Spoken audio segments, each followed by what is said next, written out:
Mother Earth Medicine, an ancestral intelligence podcast to heal our future. Halito, y'all. This is Aimee Roberson. I'm the Executive Director of Cultural Survival and your co-host for Mother Earth Medicine.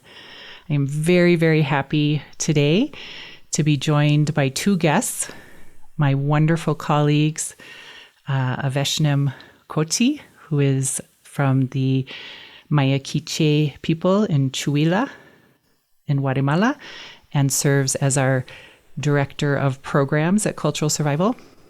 And also Alicia Moncada, who belongs to the Wayuu people, who are in Venezuela and Colombia.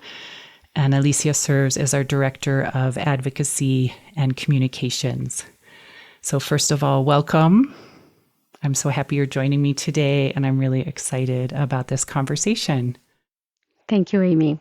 Hello, Alicia. It's so good to hear you here. Anayawate, thank you. Yeah, Hoki. Thank you both so much. So I think, first of all, I've introduced myself in a previous episode. So I'm going to invite the two of you to share a bit more about yourselves, whatever you'd like to share, as well as your role at Cultural Survival. Avesh, you've been with Cultural Survival for a while, and you've worn some different hats while you've been with the organization. So let's start with you. Thank you so much, Aimee, and a good morning, afternoon, evening to all of our listeners. It's a pleasure to have this conversation this morning. It's quite sunny where I am today and warm, so I really hope that you're having a wonderful day. Yes, Aimee, thank you so much for asking that question. I've been with Cultural Survival for more than 10 years now, and Cultural Survival has been part of my journey in terms of who I want to be or who I want to become.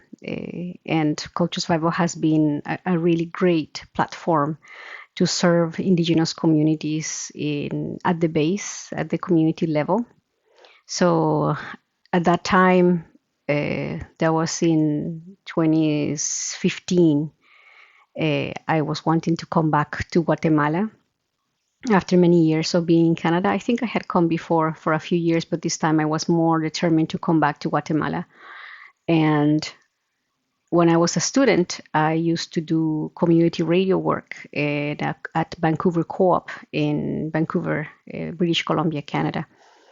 And I saw the posting within CS and I said, why not? And that's how it started, my work. So I was so happy that this experience as a student while I was doing my program was able to connect me with this great organization that was doing community work in relation to radio. And that's how it started. And this journey has allowed me to learn so much from Indigenous communities within my country and also in the Central American region, the Latin American region, and beyond. And that's how it started. I'm currently the Director of Programs, but I was able to also support the creation of the Indigenous Media Fund a while back. From this community radio project in the Central American region, we moved to become a fund, expanding slowly to Mexico and then to other Central American countries and then Latin America and then North America and then the rest of the regions. So that's how it started. Thanks, Avesh. Why don't you tell us also a little bit about your role now with CS? Yes, so currently I'm the Director of Programs. I'm overseeing two areas of work, and that's our grant making system and also our capacity building system. With our grant making, we were actually fortunate. Cultural Survival started their funds because of other organizations wanting us to become funds. So the first fund was thanks to one organization in communication that said, we really would like you to partner with us in terms of giving funds. And we said, yes, we can maybe fundraise for that. And that's how it started, the Media Fund. But then another fund that is one of the key funds within Cultural Survival was the Community Media Fund, the Keepers of the Earth Fund, where it was another organization, First Peoples Worldwide, that wanted to, I think that they were closing and then they wanted to transfer the fund somewhere else. And with these two funds, we started supporting communities at the local and regional level for their self-determined priorities. Usually our funds are small because the funding, of course, it's for smaller projects. They are between $8,000 to $12,000. Eventually, when we have a solid relation with partners, we try to create more flexible funding or general operations funding for specific communities. Usually, the organizations are indigenous governments, non registered organizations. They usually do not have any other source of funding. Cultural Survival is the first funder, and then we try to also support them in reaching funding either within our organization or with other funds. And that has been important. We have been around for 10 years. We actually, this year, we have the first anniversary of the community media and COE funds together for 10 years, and next year of our youth fellowship. So we're very happy that we were able to start the fund, and it continued growing. In a year, we have been able to give $1.2 million directly to communities, and this is how we support the Indigenous movement as well, with different self-determined priorities. Thank you so much, Avesh. Alicia, let's go to you. If you could share a bit about yourself, how you came to CS maybe, and your current role. Thank you, Anayawatse, Hamaya here, everyone that is listening. My name is Alicia Moncada, and I'm Wayuu from Venezuela, and I serve as the Director of Advocacy and Communications at Cultural Survival. I basically arrived very, very last year. I'm the new director, basically. And I am based in London, even though I used to live in Mexico, and also, well, big chunk of my career was in the Amazon basin, doing Amazon basin work with indigenous communities and against my illegal mining and the impacts of illegal mining and non-state armed actors in indigenous communities. Before joining Cultural Survival, I spent, yes, like over a decade also at Amnesty International, working on different offices. I used to work in the Venezuelan office, but I also work for the International Secretariat of Amnesty, doing research mainly in economic, social, cultural, and environmental rights, but also in climate justice. And I have the privilege of being the Amnesty's International first Indigenous researcher, which meant that I document different cases, including gross human rights violations against Indigenous peoples. That mean massacres and arbitrary detentions and crimes against humanity in general that involve Indigenous people. And I joined Cultural Survival last year and have been an amazing, amazing journey. I'm extremely honored and blessed by the Great Spirit, as we Wayuu people call it, Marewa, for being in Cultural Survival now and working, of course, with the topics that I love the most, that are Indigenous people's rights and nature rights and also environmental issues. I reckon that one of the amazing things about being in Cultural Survival is that we are an Indigenous lead organization. And I'm absolutely honored that the Great Spirit and the spirits that helped me put me in this path with all of you. Thank you, Alicia. Do you want to share a little bit more about what you and the advocacy and communications teams are working on? Yes. What we do in advocacy is basically, let's say, advocate for Indigenous people rights and push the implementation of the international human rights law instrument that protect our rights. So what we are doing in Cultural Survival right now is pushing the agenda of the importance of the protection of human rights, Indigenous human rights defenders. So we are particularly focused on also the just transition, in quotes, and how the just transition is also affecting Indigenous communities. We are working especially with gross human rights violations against Indigenous defenders. That means arbitrary detentions, enforced disappearances, and murders. We have a project and a campaign about that towards the defenders, big advocacy topic. And also we are working very closely with following especially projects that are impacting Indigenous communities related to the extraction of lithium in the Amazon, specifically in the Brazilian Amazon. And in the communication side of the work, we are enhancing our storytelling power and creating more ways to work around communications for advocacy. There is a very specific type of communication style that it doesn't involve so much visibility, involve more the power of the people. No, the people's power is a big important thing about important part of communications for advocacy. And we are trying to enhance that in this new strategy that we are bringing and building together. Thank you so much, Alicia. And thank you, Abba Benili. Thank you to the Great Spirit that you are both with us at Cultural Survival. I feel so fortunate to work with both of you, and I'm learning from you every day. So really excited about this conversation and the opportunity for our listeners to learn from you too. So this podcast, Mother Earth Medicine, one of the things that we're exploring is this concept of indigeneity and the reality of what does it mean to be an Indigenous person or to belong to an Indigenous peoples or nations or communities.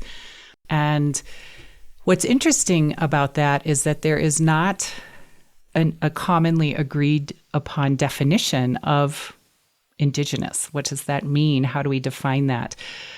We find that people define it differently depending on the context. So we have even the United Nations, the international forum and frameworks that we have to work with for international rights, human rights, Indigenous rights. They don't have an adopted definition. They have some working definitions that are include cultural elements, but are also political, and sometimes kind of define Indigenous peoples as a juxtaposition with settler colonial states. And so sort of by defining Indigenous peoples both by what they are and what they're not. And I don't think, we're not going to get too deep into that today, but it's going to be something that I think future episodes will address.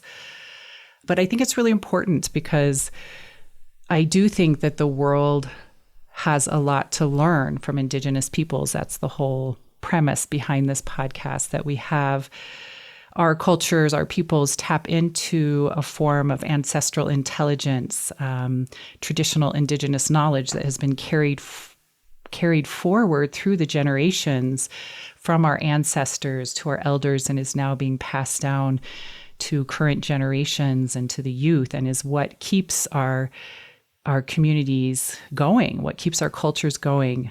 And so I think the core values that we share as Indigenous peoples around the world are something that all of humanity could be learning from right now, and should be, because we're in a pretty precarious place with humanity, as we all know. And I think it's really important for us to be listening to Indigenous peoples as we imagine what's possible for the future of humanity and how we can all work together to contribute to mutual flourishing and liberation of our peoples. And so, when I think about what that means to be Indigenous, one of my favorite definitions comes from Tyson Yunkaporta, who is from the Appalachian Clan in Australia. And he has a book. He has several books now, but his first book that I read is called Sand Talk: How Indigenous Thinking Can Save the World. And He also helped to found the Indigenous Knowledge Systems Lab at Deakin University in Melbourne, Australia, with several colleagues. And they have a podcast that's called The Other Others, where they are in conversation about this, about indigeneity, about Indigenous knowledge systems.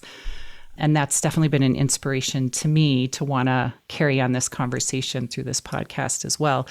But in his book, Sand Talk, he talks about Indigenous people as being those who have a cultural memory of a sustainable way of life on the land base their ancestors occupied. And I love this because it brings in that concept of like living in right relationship with Mother Earth, with the human and more than human communities that we depend on, that we live in ecosystems, and how important that is to who we are as people. That our Indigenous cultures they emerge from a very place-based relationship with Mother Earth and all life forms. And that is something that I think Indigenous peoples have in common around the world. And there are certain core values that are at the foundation of our cultures that we do share in common.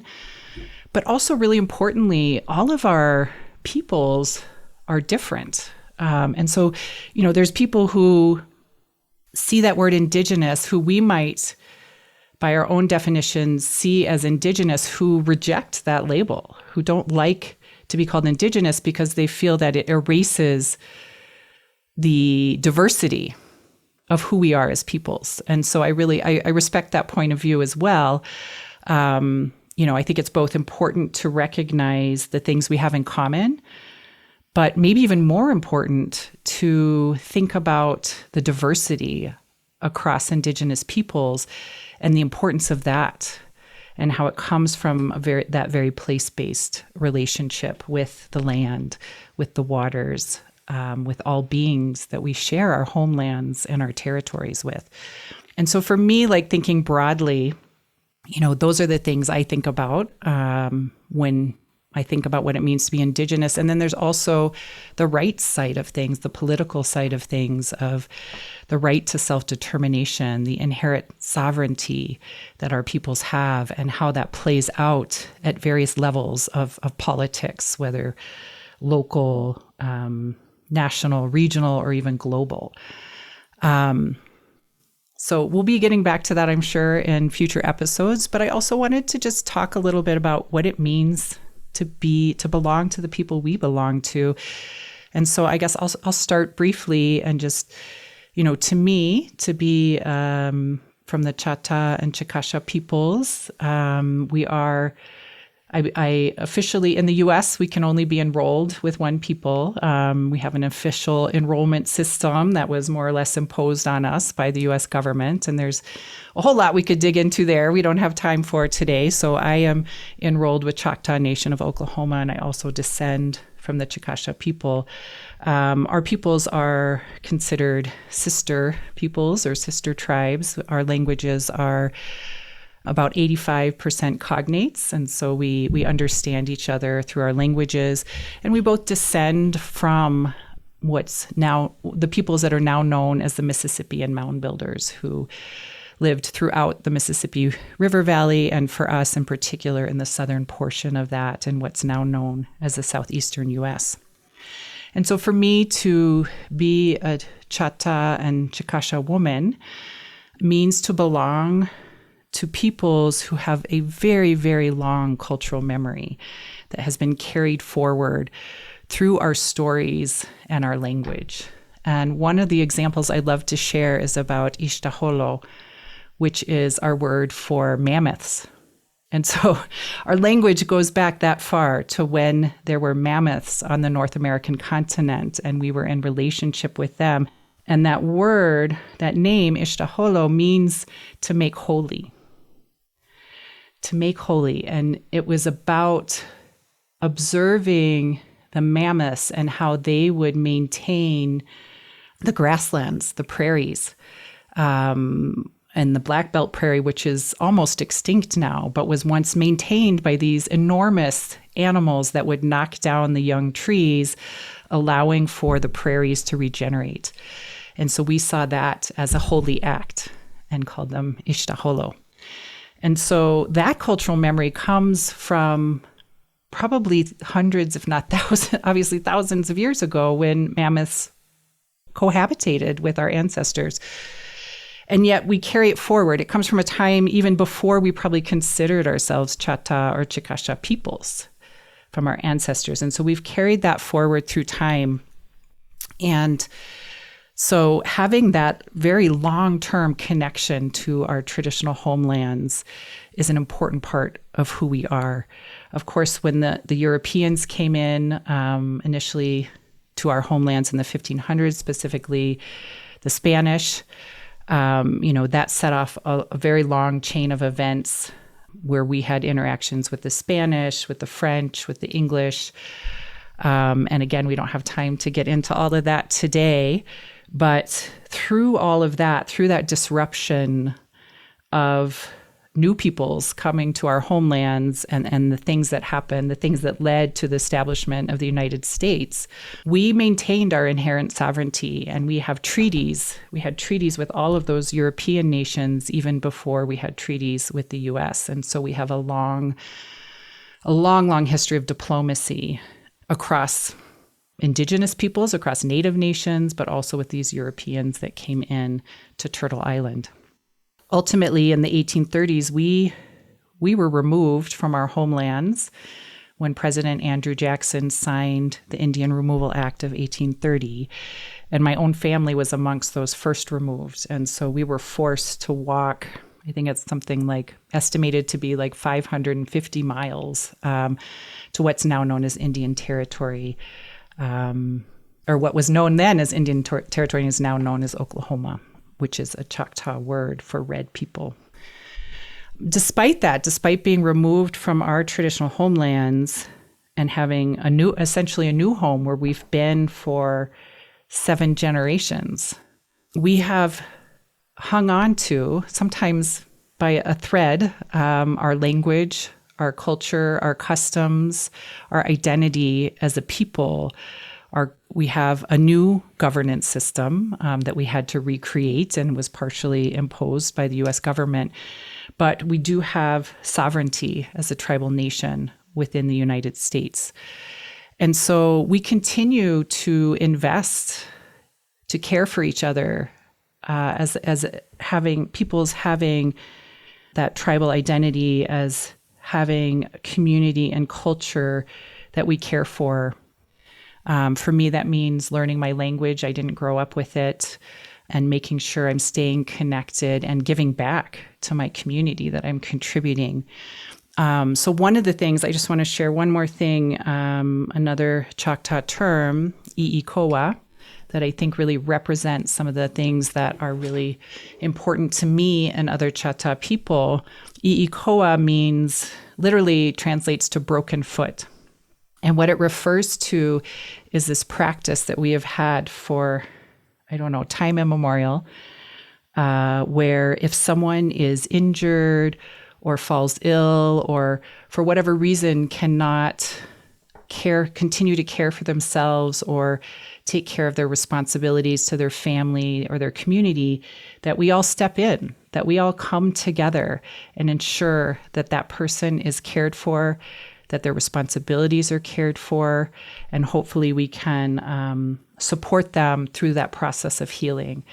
And to me, that is one of the most important aspects of our culture, because it brings us back time and time again to care for each other. All right, that was a lot. I'm gonna pause now, and I would love to maybe Alicia, maybe you can go first this time and share a little bit about this broader definition of Indigenous, what that means to you, but then also what does it mean to you to belong to the Wayuu people? Yeah, thank you. I love this question.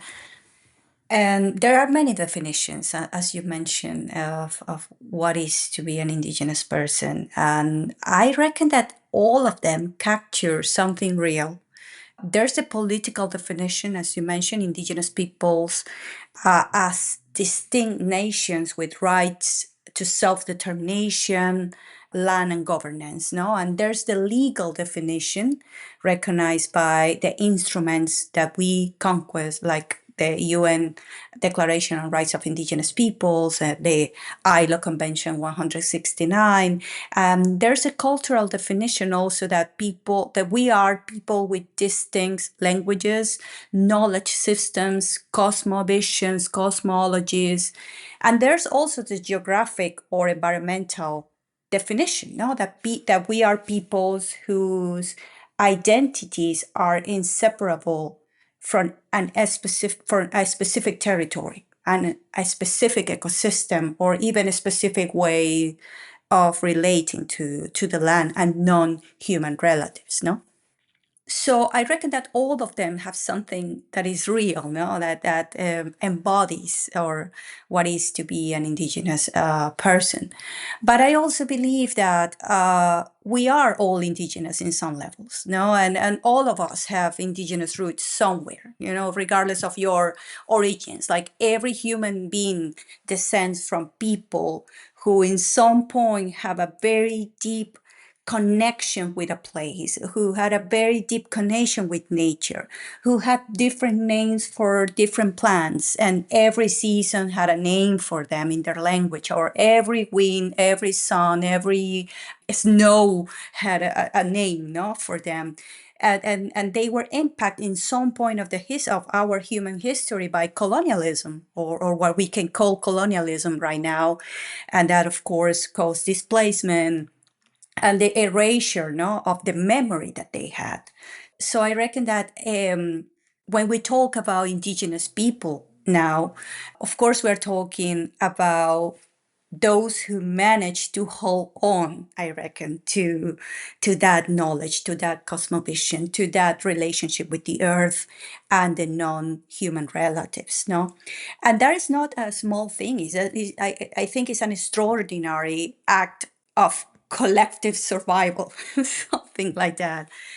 Well, in my case, as a Wayuu person, of course, we come from a territory that is, I think, one of the most hostile environments that you can find in South America. No, it's a desert place.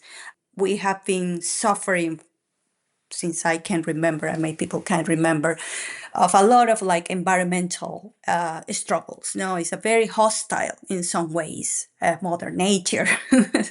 So we have to endure as a collective, no, and of course we are very resilient people, and at the same time we can.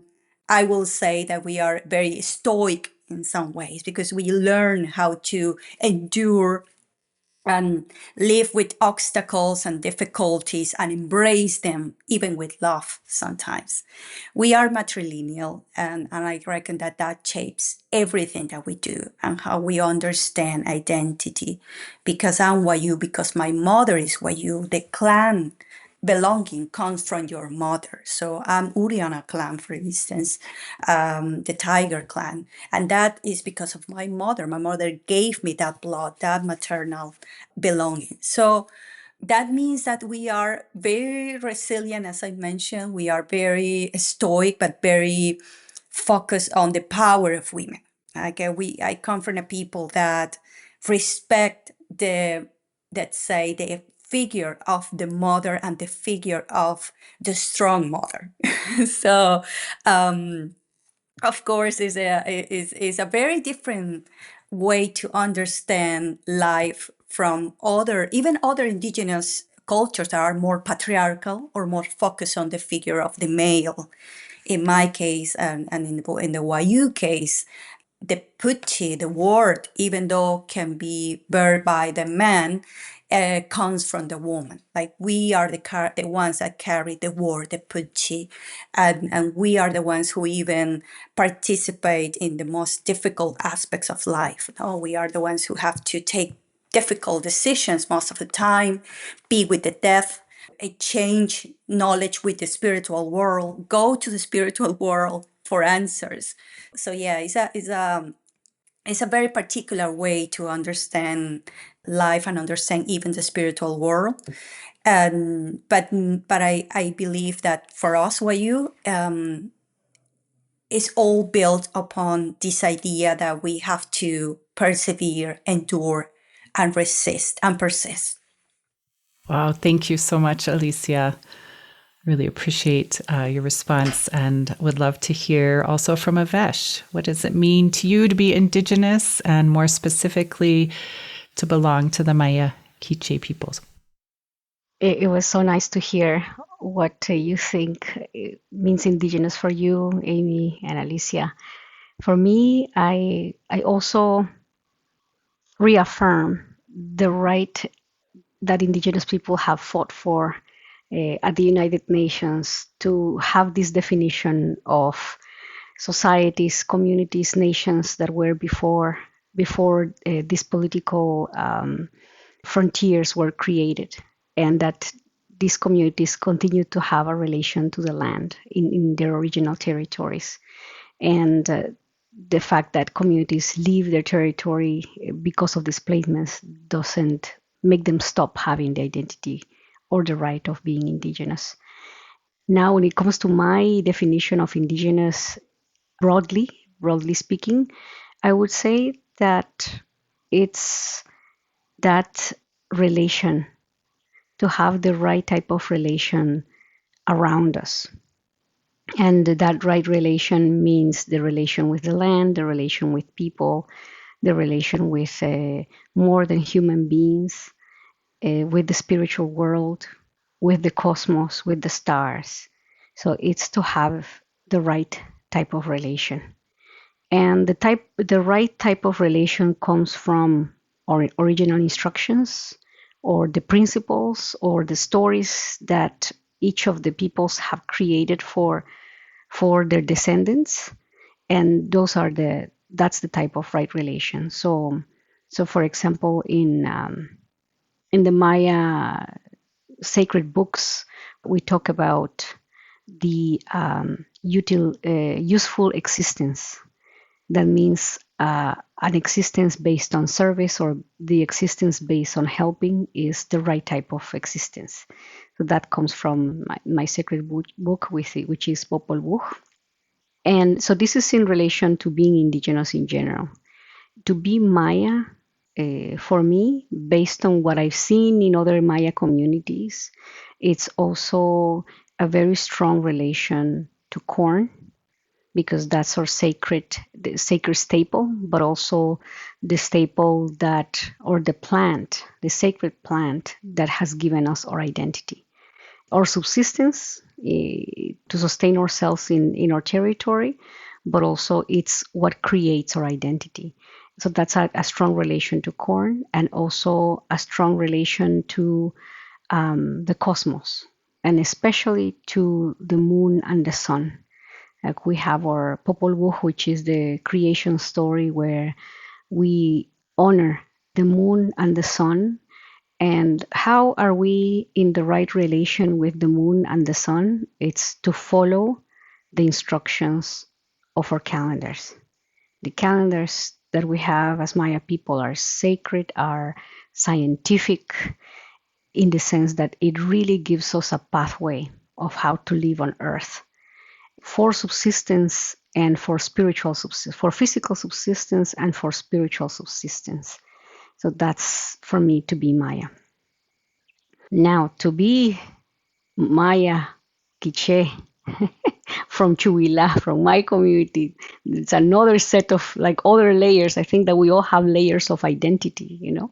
So like you can be Maya Quiche, but if you are Maya Quiche from this community, there's a difference. And when it comes to Maya Quiche from Chuila, my community is a large community. So I am urban, like I don't know how to say this, but I'm not urban in the sense of a city, but I'm urban in the sense of a very big amount of people living in a space. So we are 200,000 people. That's my community only, organized in 92 smaller communities. And they are self-government communities. There's a hybrid between the municipal government and indigenous system. So I am part of Chukam. So that's my canton, or that's my kalpul, what it's called kalpul, which was the traditional ways of organization before conquest that was maintained during these 500 years. So for me, belonging to my community means belonging to one of the 92 communities that conform Chuila. It also means a lot of work, a lot of community work, because the community, they are self-managed in the sense that it's not the government or the municipal that supports. They support very minimal. So I remember my mom working hard to put in the water system, the electricity system, the road system. It was a lot of work for them. And right now, even if I'm outside my community, that means supporting. So it's a lot of work to support our community. So there is an expectation also of community work overall in my community. And then I would say that it's a community that also likes to party a lot. Every time there's a celebration about something, either the corn blessing or the start of the equinox or the solstice celebration, the graduation of a spiritual leader, like birthdays, anniversaries. It's like it's just a lot of party all year long. So it's a party community, and I like that about my community too, because my community works very hard, but also parties hard.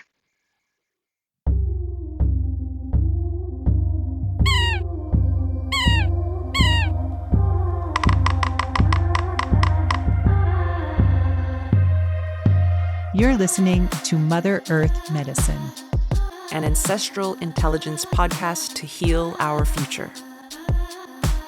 This podcast is brought to you by Cultural Survival. We are an Indigenous-led organization that has been supporting Indigenous peoples in their self-determination, defense of their rights and territories, and continuance and revitalization of their lifeways, cultures, and languages for more than 50 years. We invite you to visit our website, www.cs.org, and make a donation. Every donation counts, no matter the size. Your donation will go a long way to ensure that Indigenous voices across the planet are heard and actions are taken to protect their rights and territories, along with the future of Mother Earth. Thank you for contributing to our work with Indigenous peoples around the globe. It's an investment in a flourishing future for all.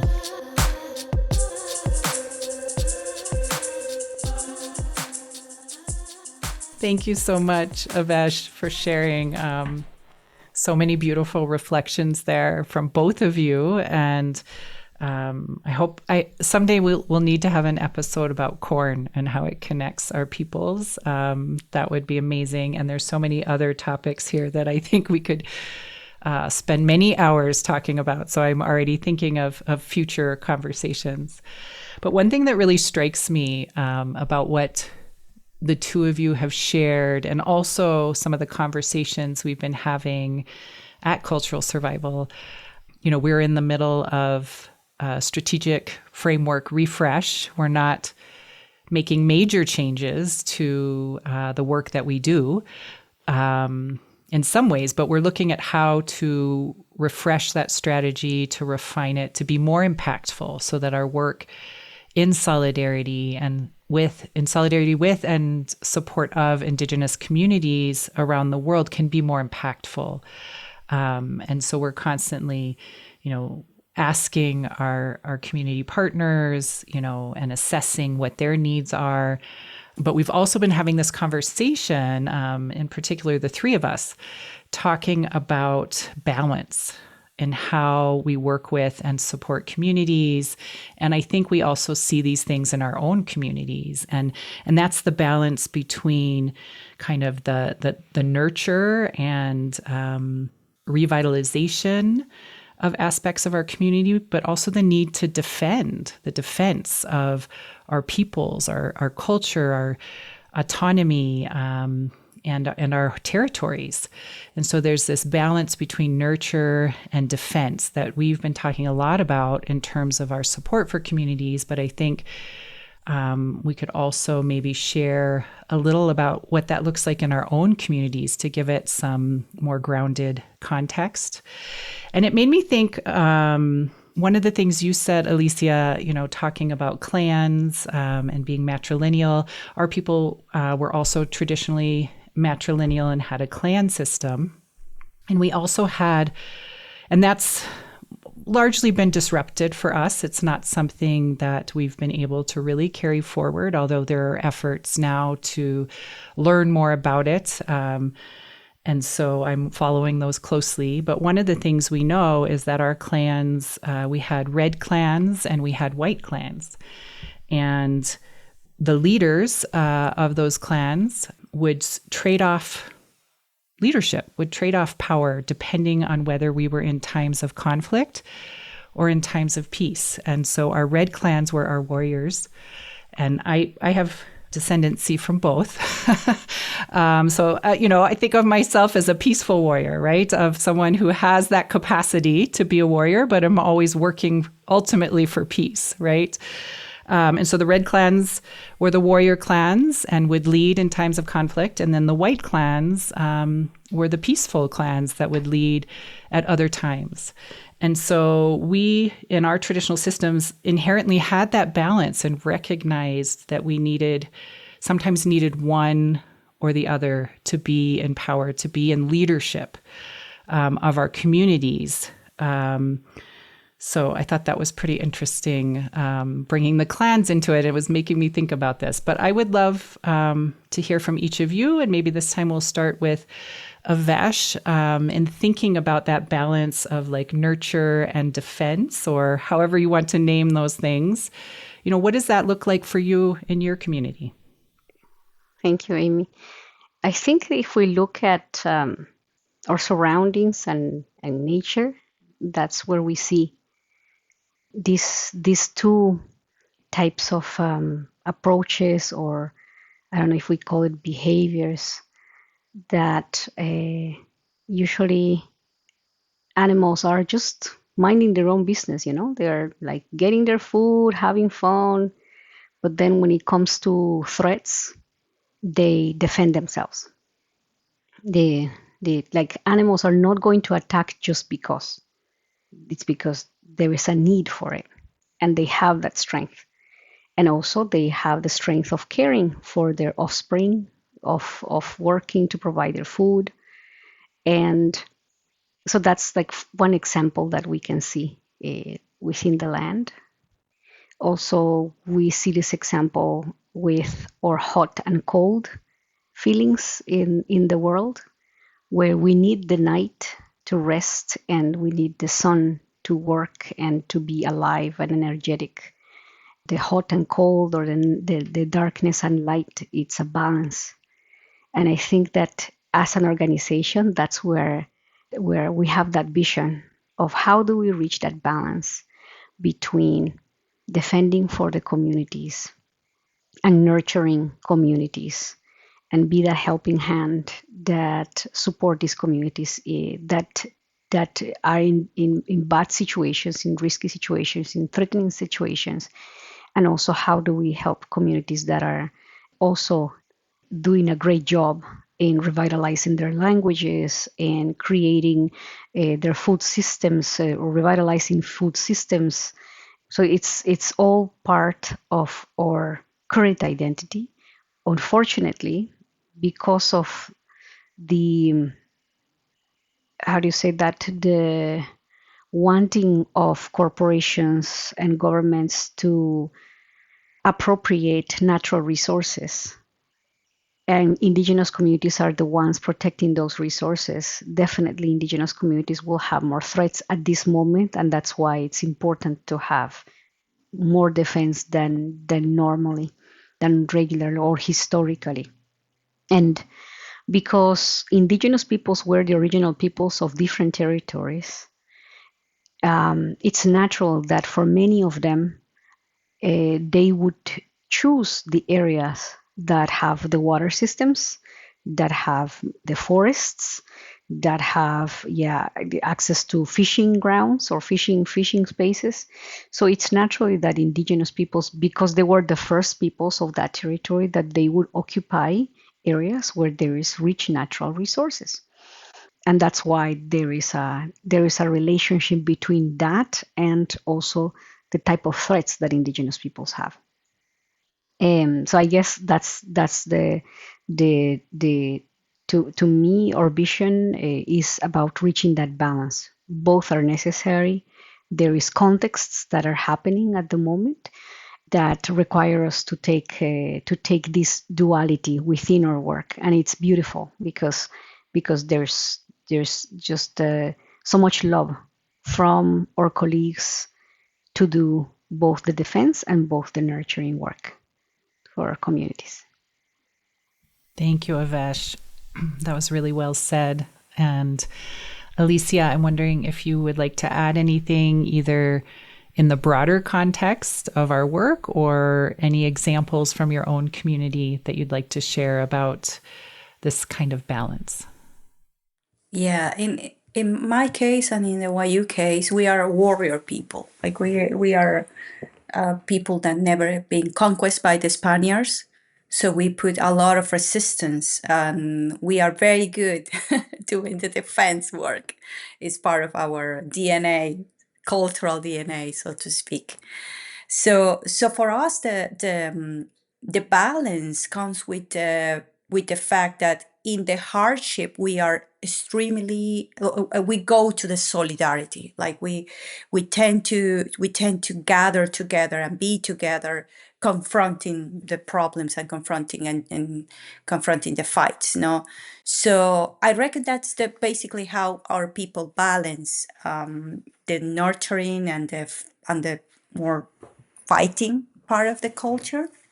Our expression, I guess, of not nurturing is that we come together, we support each other, and we don't let it go and never left someone behind. That is something that is very embedded in our culture, no? Like we keep going together. And I think that is one of our biggest strength as people, that this solidarity is something that also is part of your responsibilities that you acquire since you are a kid. Like you have to be part of this whole, and you have to show up and show up solidarity with your brother, your sister, and not even non-human relative sometimes. So this is something that is the only way that I think our people have been able to resist and persist in front of the adversity, no? In terms of like how we balance this inside cultural survival and even inside indigenous organizations, depends a lot of how we face adversity. And most of the time, and especially in these very tough moments, we tend, and this is something that we, and I say we as indigenous people, part of the global indigenous movement, tend to do, like we go for diplomacy most of the time and try to advocate in this, especially in international spaces, with a lot of sense of care. But in moments where you are battling against one of the most darkest powers that we are seeing around the world, in front of totalitarian regimes that are like basically spreading out in the world, you cannot be so diplomatic. You have to fight back in some way. And that is something that we, as I reckon that we, in this specific, in these times where we are facing so much oppression, so much dissemination of authoritarian powers, this is something that we need to remind ourselves that we are in one of the most difficult moments of in our history, in our human histories, but especially in terms of rights and indigenous rights, we are in the most difficult moments of our history as indigenous people who have rights, no, in legal rights, international human rights law. So we need to keep strong and fighting. And but of course, at the same time, we need to remind ourselves that we need to keep nurturing, and of course we need to be in solidarity with each other.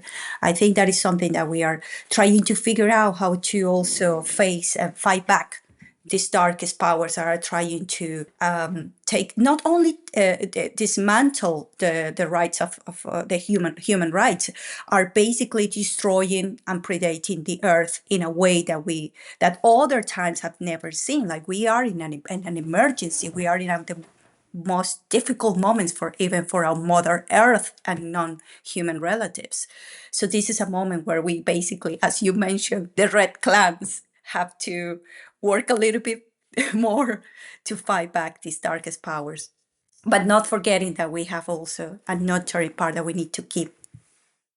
Thank you. That's so powerful. Alicia, thank you for sharing. And looks like Avesh wants to jump in. Yes, just when you're mentioning, Alicia, about the predators of the earth, not only of the earth, like now they are planning to put a station in the moon for extracting water. And like, it's really like, it's like there's no stop to it. And it's really frustrating. And yeah, it really gives me a lot of frustration and anger, like how just everything is a resource for more money, which you cannot even see. Like, and you cannot even have a lifetime to spend. It's just it's ridiculous. It's really like, we call it craziness in Quiche. It's moshrik. It's called a type of craziness because it's like really, there's no north, there's no point, really no point. Yeah, wow. Thank you for sharing that. And I think, I've heard that from other Indigenous knowledge systems too, that idea of this sort of sickness, this illness that so many cultures, especially the dominant cultures we're seeing on Mother Earth right now, have become so disconnected from nature that they don't see the ultimate harm that we're collectively causing, not only to Mother Earth and our more than human relatives, but to ourselves, to our own communities, to our own bodies. It is really disturbing. It's a disturbing time. And again, one of the reasons I wanted to start this podcast, Mother Earth Medicine, the medicine part is about the need, the antidote that humanity needs right now is to reconnect with Mother Earth and to reconnect with our indigenous roots, however far back those are, wherever those are. We all, as you said, Alicia, we all have, as humanity, as humans, we all have indigenous roots somewhere. We all have that capacity, that knowledge in our ancestors that we can tap back into to understand how to be in right relationship with Mother Earth, how to be in balance, in a better balance with the world around us. There's so many things I want to dig into here, but we're going to run out of time quickly. So the last question I want to ask you both is, given the context of your own communities, what do you think that humanity as a whole could learn from your people and your culture that would contribute to a future of mutual flourishing for all? I will, let's go to Alicia maybe first, and then Avesh. I think is that in front of adversity, we don't surrender. It's one of the big parts of my culture. Even if the darkness is so deep, you keep going. No, you keep finding the way to survive and the way to protect and the way to protect not only your people, also the Mother Earth and the non-human relatives. No, that makes you, of course, survive in this world. No, we are all connected, even all of us, even with them and Mother Nature, other beings. So I think that is one of the biggest, and not only from my people. I know that there's so much indigenous cultures that also keep going and keep enduring. All of us, I reckon that we are here, the three of us, see that because our cultures and our ancestors endure what they have to endure and keep going and keep fighting and surviving, no? And but they also, and I think this is one of the biggest lessons of Wayuu culture, but I think all indigenous cultures, that even in the darkest moments you can find light and you can find things that are the things to fight for: love, compassion, family, clans, nature, Mother Earth.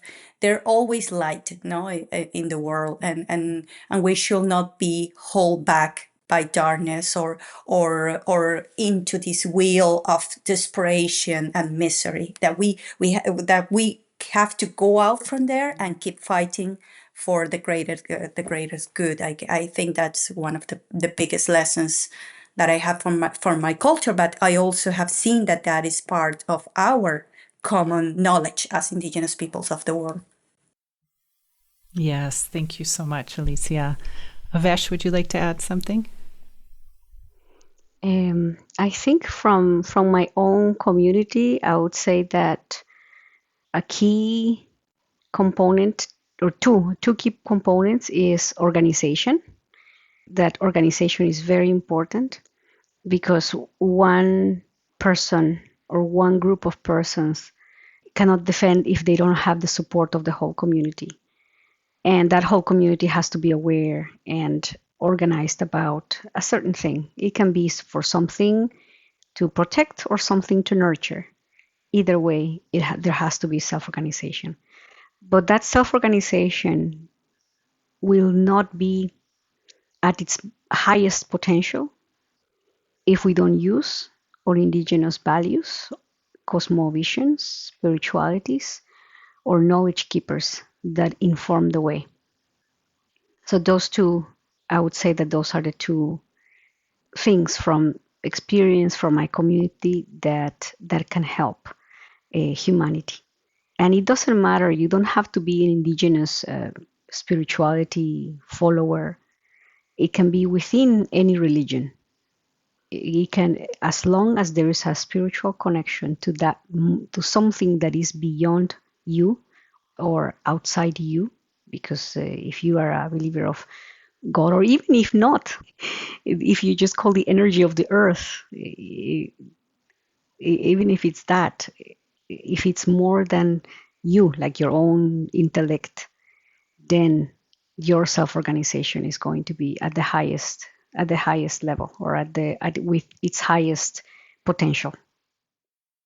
Yes. Wow. Thank you, Avesh. Those are really, really important points. And I think for me, thinking about the very long history and cultural memory of our people, what I hope humanity can learn from us is one, that you can walk away from empire. As empires rise and fall, we've had this experience with the Mississippian mound builders where we started heading in that direction, and we're able to walk away, to make a different choice. A variety of things happened that led to that we don't have time to get into today, but you can walk away from empire and you can survive an apocalypse. We survived apocalyptic conditions more than once, most recently with colonization and all of the disruptions we brought. But as Alicia said, we are still here and we shall remain. Our peoples are strong and getting stronger, I think. We're all working to invest in our communities, to nurture, to care for each other, and also to defend who we are and our rights. And I think all peoples can learn from these things. And on that note, I think we're running out of time. So I want to thank you both so much for joining this conversation. As always, it's such a pleasure to be in dialogue with you and to work alongside you. It's an honor. And I want to thank all of our listeners for joining us for this conversation and for this journey that we're on together. So, Yakoke Hoke y Chipinsala Chiki. Thank you all so much, and we will see you soon. Anayawatse. Kamauchiwe.